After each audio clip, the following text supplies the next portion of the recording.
Okay, so this is a map of the breakdown in Massachusetts. The blue is Hillary, and the green is Sanders. So as you can see, it seems like Sanders won the urban areas, um, you know, where there are farmers and, large estates, big property owners. And it seems like Clinton won the downtown urban cores where there's lots of, people working, subsistence jobs, minimum wage labor, renting property, that kind of thing.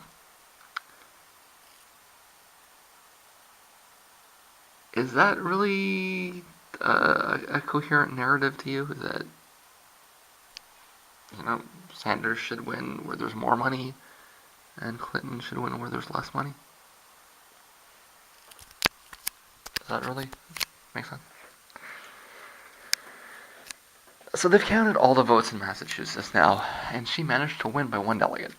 The proper scorecard is Hillary 6, Bernie 4, and one tie.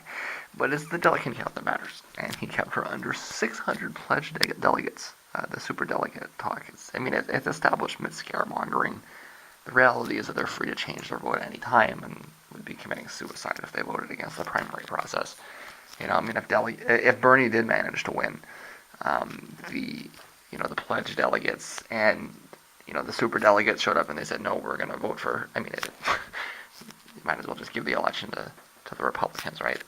So she's less than 200 ahead, and he can catch her on that if he can beat her in Pennsylvania and Washington and ... by the same margins that he beat her in Minnesota and Colorado, and if he can split or win Michigan and Florida, and he can do this. Okay, the Democratic nominee should not be determined by the Bible Belt, and you can't blame liberals for bailing if it is. But the race is pivoting this week. Okay, clearly. There are less red states coming up.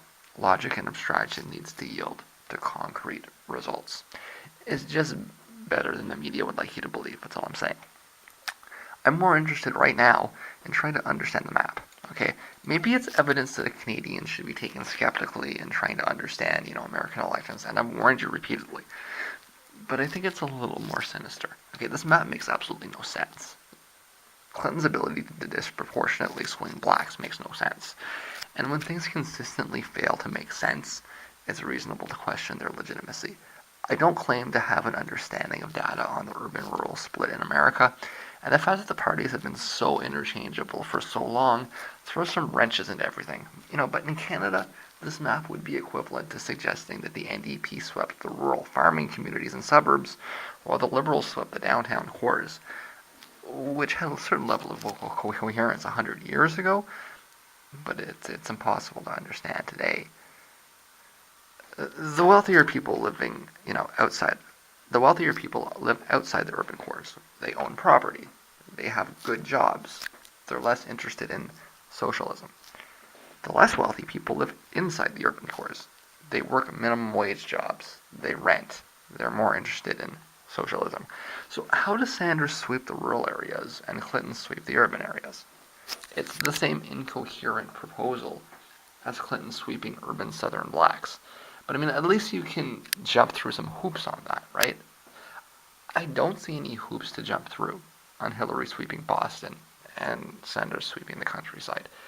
I'm only able to come up with two explanations, and they both reduce to an unfair election. Okay, the first is that turnout is remarkably low. Now, why this is maybe complex. You've got apathy, or maybe voter suppression techniques. You don't think the Democrats are above that, do you? Or second is that it's just rigged from the start. Okay, no, I can't prove anything. Okay, apathy is the least complex hypothesis, but I'm not entirely convinced it's the right one. We'll have to see as time goes on if any of this starts to make any sense or not. Okay, but I can't explain my inability to make sense of that map in purely cultural terms. It's a class analysis, and that ought not be corrupted by inconsistencies in, Canadian culture versus American culture. A class analysis is a class analysis is a class analysis, and the fact that I'm from Canada and that's in the United States shouldn't really make that big of a difference. The class analysis should still manage to break down properly. And so the map is simply impossible to understand as an accurate reflection of popular will. And it's not just that Sanders lost in Boston. Okay, it's that he won outside Boston too. It's completely the opposite of what anybody ought to expect. Okay, so this is a map of the Republican part of Massachusetts. And we can see the red here is Trump and the blue is Kasich. All right, so this is important because it actually allows us to see where it is that the Boston upper crust is.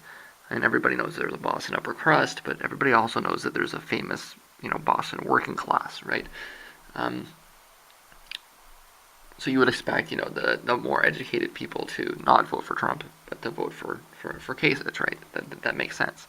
I know that Massachusetts has swung Republican more than a few times in the last 100 years, right? So that's not.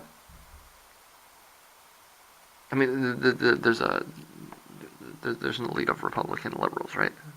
Or liberal Republicans in Massachusetts. That's not surprising to anybody, and that's where they are, right? But you should, if you were to superimpose that to here, you would expect the Hillary support to be in roughly the same places as the Kasich support because that's where the upper class is. But you would expect all of those areas around downtown Boston that are red there to be green, and they're not. Okay, and that's the part I can't make sense of. See, it also makes sense to me to think that you see that broad swath of area there that's red. The rural Massachusetts. You would expect the rural Massachusetts to vote for the less socialist candidate as well, right? Because they're rural people. They're farmers. They don't, they're skeptical of godless socialists, right? So I mean, like I say, I just can't really make sense of this much. But just to superimpose it, I mean, you would expect there would be an area in Boston where Clinton would do well, and it's there. That seems to be a lot bigger, and like I say, broadly inverted from what any reasonable class analysis would suggest. The only other answer here, and I'm sorry, but it is that lower class Americans across racial and geographic divides are simply so unaware of what their class interests actually are that they're unable to make a decision that is in their proper self-interest. And that throws the whole basis of democracy out the window. It reduces the entire thing to a pointless charade.